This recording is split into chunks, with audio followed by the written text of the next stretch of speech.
दुनिया तक पर देखिए top trending stories. Donate card और वॉइस ऑफ स्लम जुड़कर दिल्ली और नोएडा के स्लम्स में गरीबों को फ्री ऑक्सीजन सप्लाईज प्रोवाइड करने का प्रयास कर रहे हैं। डिस्क्रिप्शन में दिए हुए लिंक पर जाकर डोनेट कार्ड पे अभी डोनेट करें। इन गरीब परिवारों का सहारा बने। अक्सर ऐसा देखा गया है कि लोग अपनी पुरानी आदतों को जल्दी बदल नहीं पाते। नई जगह और नए माहौल को अपनाने में थोड़ा समय तो लगता ही है। ऐसे में जिस कुर्सी पर आप 12 साल तक बैठते रहे हों, उसे अचानक छोड़ना पड़े तो मुश्किल तो होगी ही। ऐसा ही कुछ इजराइल के पूर्व प्रधानमंत्री बेंजामिन नेतन्याहू के साथ हुआ, जब वो गलती से अपनी पुरानी कुर्सी पर बैठ गए। दरअसल हुआ कुछ यूं कि संसद में वोटिंग से नफ्ताली बेनेट इजराइल के नए प्रधानमंत्री बने। वोटिंग के बाद जब नेतन्याहू सदन में लौटे तो वो आदतन प्रधानमंत्री की कुर्सी पर जा बैठे, जिस पर वो पिछले 12 सालों से बैठते रहे थे।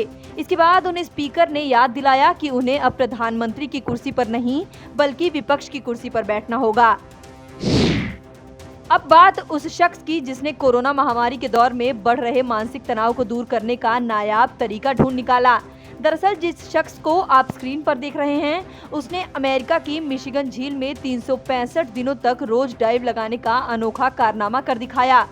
शिकागो में रहने वाले पेशे से बस ड्राइवर डेन ओकार्नर नाम के इस शख्स की माने तो महामारी के मायूसी भरे दौर में उसे ऐसा करने से मानसिक शांति मिलती है। हालांकि इस शख्स के लिए रोजाना झील में कूदना भी कम चुनौतीपूर्ण नहीं रहा। ऐसा इसलिए क्योंकि शिकागो शहर में मौजूदा ये झील सर्दियों में लगभग जम ही जाती है, क्योंकि उन दिनों शिकागो का तापमान -डिग्री तक पहुंच जाता है। लेकिन अपने मजबूत इरादे और स्थानीय लोगों की हौसला अफजाई की बदौलत डैन ने ये कारनामा कर दिखाया।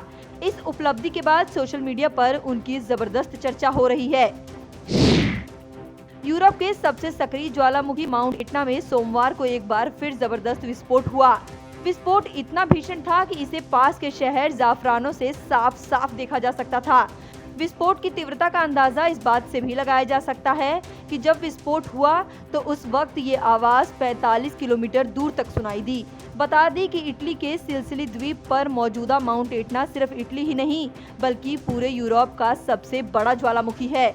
ये ज्वालामुखी करीब 7 लाख सालों से सक्रिय है। हर साल इस ज्वालामुखी में विस्फोट के जरिए करीब 10 लाख टन से ज्यादा लावा और 7 मिलियन टन कार्बन डाइऑक्साइड, पानी और सल्फर डाइऑक्साइड निकलता है। इंग्लैंड में सेक्स पार्टी करने वाली एक कंपनी एन बेनेट को सरकार की तरफ से 36,000 पाउंड्स यानी लगभग 37 लाख रुपए की फंडिंग मिली है। इंग्लैंड की आर्ट्स काउंसिल ने एन बेनेट कंपनी को फंडिंग की। इस फैसले पर कई लोगों ने सवाल उठाए हैं और विरोध भी जताया। आलोचकों का कहना है कि आम आदमी के टैक्स के पैसों को इस तरीके से खर्च नहीं किया जाना चाहिए। इस मामले में आर्ट्स काउंसिल इंग्लैंड का कहना है कि उन्होंने ये cash corona culture recovery fund से दिया है और आर्ट्स काउंसिल इंग्लैंड ने इस क्लब को एक क्रिएटिव प्रोडक्शन कंपनी बताया है, जिसके चलते ईस्ट लंदन की इकोनॉमी में बूस्ट आ सकता है। रफ्तार और जुनून की ये तस्वीरें जो कोई भी देखेगा वो लगभग हैरान ही रह जाएगा, क्योंकि इन तस्वीरों में पूर्व F1 ड्राइवर डेविड ने अपनी कार और एक प्लेन के बीच ऐसी रेस लगाई जिसे लोग आंखें फाड़ कर देखते ही रह गए। रेस को शूट किया गया ये वीडियो भी कम खूबसूरत नहीं है। सांसें रोक देने वाली इन तस्वीरों में आप देख सकते हैं कि कैसे प्लेन उल्टा होकर कार के साथ रेस लगा रहा है। प्लेन और कार के बीच की ये रेस खतरे और रोमांच से भरपूर है। दरअसल रनवे पर चल रही इस रेस को मजेदार बनाने के लिए प्लेन के पायलट और डेविड ने अपनी कार और कॉकपिट पर एक खास तरीके का आईना लगवा रखा है, जिसके चलते दोनों एक दूसरे पर नजर रखे हुए हैं। डेविड ने जब कार में रफ्तार भरी तो ये पूरा नजारा देखने लायक था।